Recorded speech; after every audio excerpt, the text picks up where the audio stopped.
Sir, Pakistan എന്ന് പറയുന്ന രാജ്യം ഭീകരവാദികളുടെ പിടിയിലാണ് നമ്മൾ കുറേ കാലമായി ചർച്ച ചെയ്യുന്നത്. ഇപ്പോൾ പുതുവർഷത്തിൽ വീണ്ടും അവിടെ ഭീകരാക്രമണത്തിൻ്റെ വാർത്തകളൊക്കെ കേൾക്കുന്നല്ലോ. ഇന്നലെ ശനിയാഴ്ച 2 ഭാഗത്തായിട്ട് ഉണ്ട്.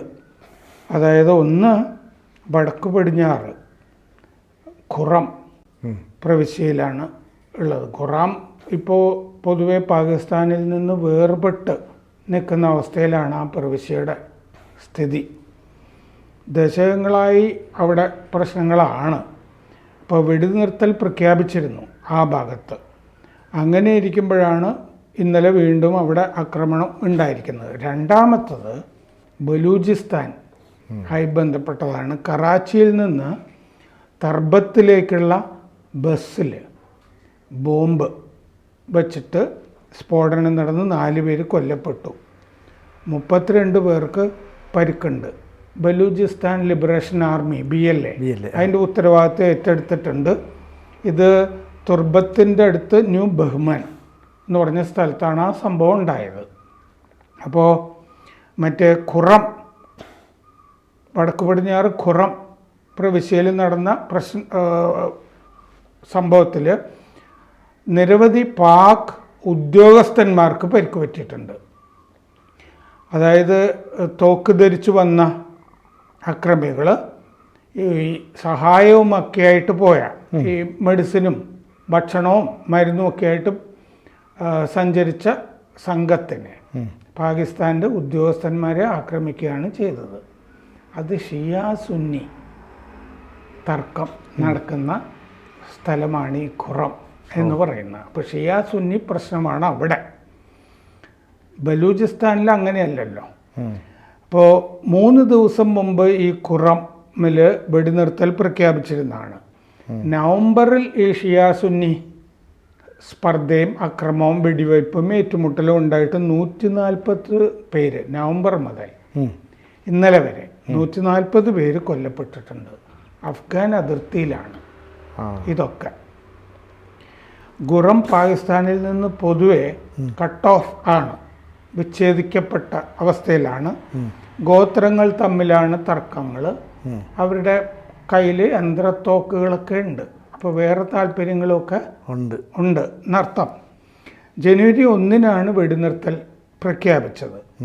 പക്ഷെ അത് ലംഘിച്ചു കഴിഞ്ഞു. മുമ്പും അങ്ങനെ തന്നെയാണ്. അവിടെ വെടിനിർത്തൽ പ്രഖ്യാപിക്കും, താമസിക്കും. ഷിയ സുന്നി തർക്കമാണല്ലോ. ഭക്ഷണവും മരുന്നും ശേഖരിക്കാൻ പോയ വാഹന വ്യൂഹത്തെയാണ് ആക്രമിച്ചിരിക്കുന്നത്. ഖുറമിൽ ഡെപ്യൂട്ടി കമ്മീഷണർക്കും പരിക്ക് പറ്റിയിട്ടുണ്ട്.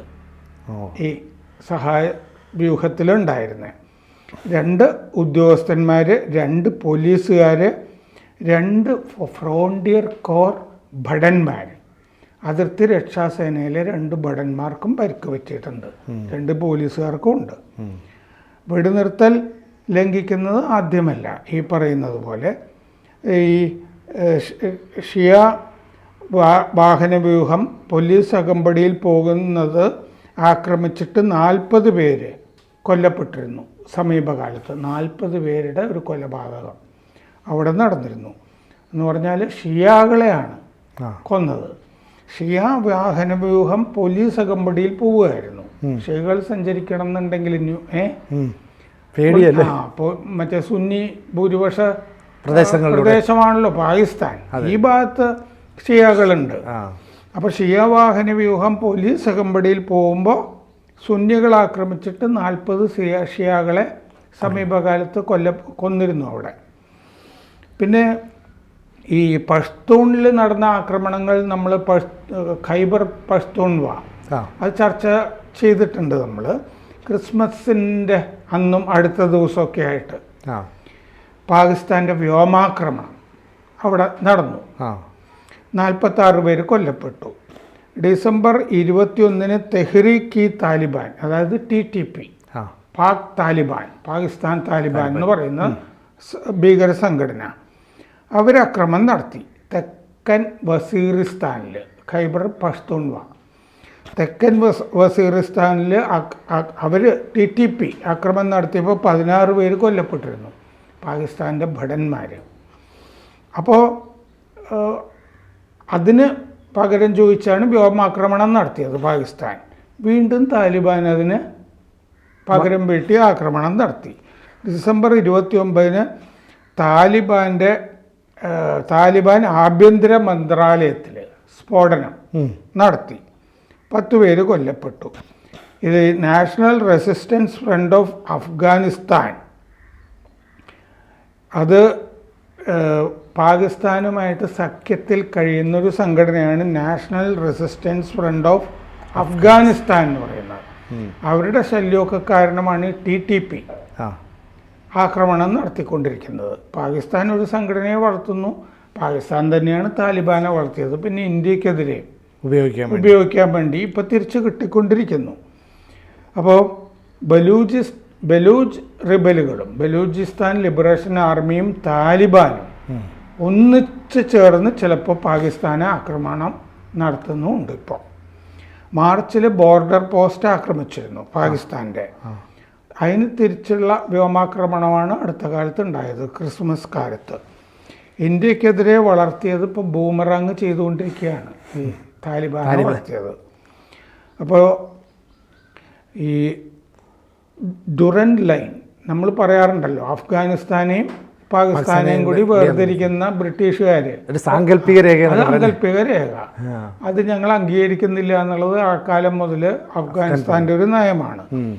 പഷ്തൂൺ അതിർത്തിയിലാണത്, ഖൈബർ പഷ്തൂൺവ അതിർത്തിയിലാണ് ഇത്. അപ്പോൾ ഈ പഷ്തൂൺ കലാപകാരികളെ അടിച്ചമർത്താൻ താലിബാൻ്റെ കൂടെ ഈ ഹക്കാനി ശൃംഖല ISI, പാകിസ്ഥാൻ്റെ ISI വളർത്തുന്ന അഫ്ഗാനിസ്ഥാനിലെ ഹക്കാനി ശൃംഖല ചേരാറുണ്ട്. അപ്പോൾ അഫ്ഗാനിസ്ഥാൻ്റെ അകത്തും ISI വളർത്തുന്ന സംഘടനകളുണ്ട്, ഫണ്ട് ചെയ്യുന്നതുമൊക്കെ ഈ TTPക്കെതിരെ.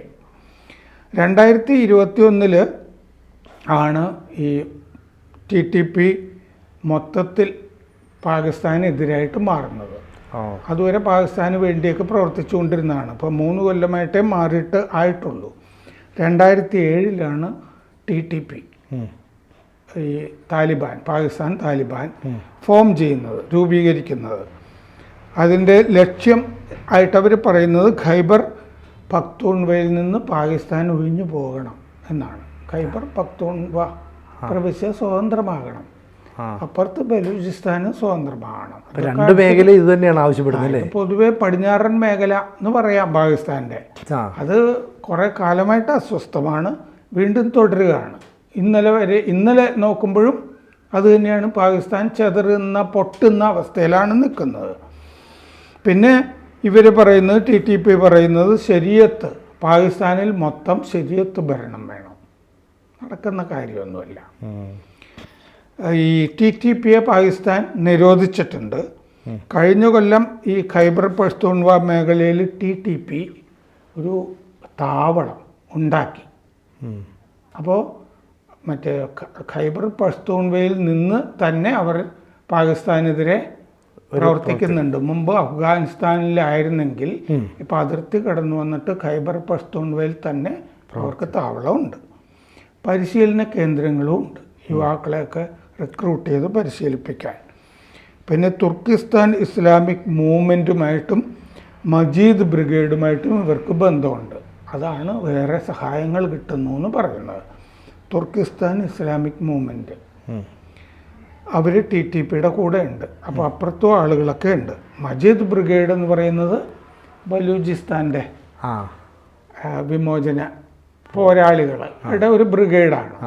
ഈ BLA, ബലൂചിസ്ഥാൻ ലിബറേഷൻ ആർമിയുടെ ബ്രിഗേഡാണ് ഈ മജീദ് ബ്രിഗേഡ് എന്ന് പറയുന്നത്. അപ്പോൾ ബലൂചിസ്ഥാനിൽ നിന്ന് സഹായം കിട്ടുന്നുണ്ട്, തുർക്കിസ്ഥാനിൽ നിന്നും സഹായം ഇവർക്ക് കിട്ടുന്നുണ്ട്. ഈ ബലൂജ് മേഖല എന്തായാലും വിഘടിച്ച് പോകണമെന്ന് പറഞ്ഞ് നിൽക്കുകയാണ്. ഒപ്പം പഷ്തൂൺ മേഖല അങ്ങനെ തന്നെ. ഒപ്പം അഫ്ഗാൻ ഇടയ്ക്ക് വന്ന് അറ്റാക്ക് ചെയ്യുകയും ചെയ്യുന്നു. അപ്പോൾ പാകിസ്ഥാൻ എന്താ കുറേ കഷ്ണങ്ങളായിട്ട് ചിതറിപ്പോകുന്നു എന്നാണോ ഇനി വളരെ കുറഞ്ഞ കാലത്തിൽ? പാകിസ്ഥാന് കുറേ കാലമായിട്ട് ഈ മേഖലയിൽ രക്ഷയില്ല. ഈ ബലൂചിസ്ഥാൻ നമുക്കറിയാമല്ലോ, അങ്ങോട്ട് പാകിസ്ഥാൻ്റെ ഫോഴ്സസ് കോൺവോയിട്ട് ആയിട്ടൊക്കെ ചെന്ന് കഴിഞ്ഞാൽ ഉടനെ ആക്രമിക്കപ്പെടും. അവരാണ് ഈ ചാവേർ ആക്രമണമൊക്കെ നടത്തുന്നത്. മാത്രമല്ല അവർ ലിബറേഷന് വേണ്ടിയിട്ട് ഒരു പദ്ധതി തന്നെ തയ്യാറാക്കിയ കഥയൊക്കെ നമ്മൾ നേരത്തെ ചർച്ച ചെയ്തിട്ടുള്ളതാണ് ഇവിടെ.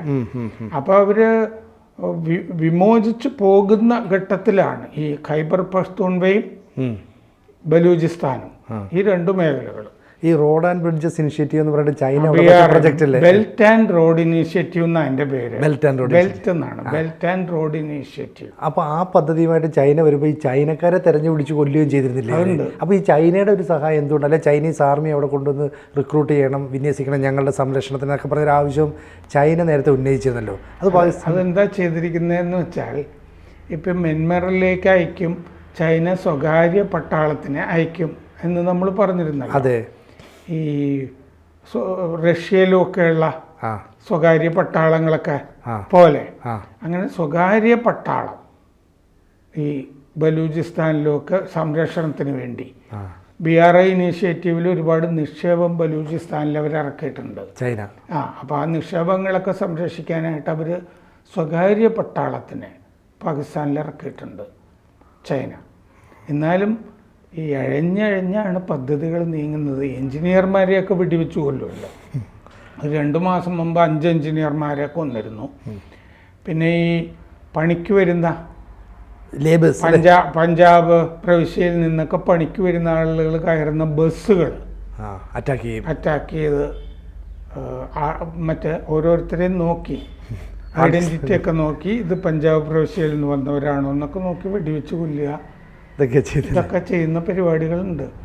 പിന്നെ അത് കഴിഞ്ഞ് പാകിസ്ഥാൻ്റെ പട്ടാള താവളം ബലൂച്ച് ലിബറേഷൻ ആർമി ആക്രമിച്ചല്ലോ. സ്ത്രീകളൊക്കെ ഉണ്ടായിരുന്നു അതിൻ്റെ ചാവേറുകളായിട്ട് വന്ന്. അപ്പോൾ സ്ത്രീ മുന്നേറ്റം ഈ ബലൂചിസ്ഥാൻ ലിബറേഷൻ ആർമിയിൽ ധാരാളം യുവതികളും ഒക്കെ ഉണ്ട് ഇപ്പോൾ ഫൈറ്റ് ചെയ്യാനായിട്ട്. അങ്ങോട്ടൊന്നും പാകിസ്ഥാൻ പട്ടാളത്തിന് കടന്ന് ചെല്ലാനേ പറ്റില്ല ഈ 2 സ്ഥലത്തും. കൂടുതൽ വാർത്തകളും വിശേഷങ്ങളും നിങ്ങളിലേക്ക് എത്താൻ ABC മലയാളം സബ്സ്ക്രൈബ് ചെയ്യുക, ബെൽ ബട്ടണും അമർത്തുക.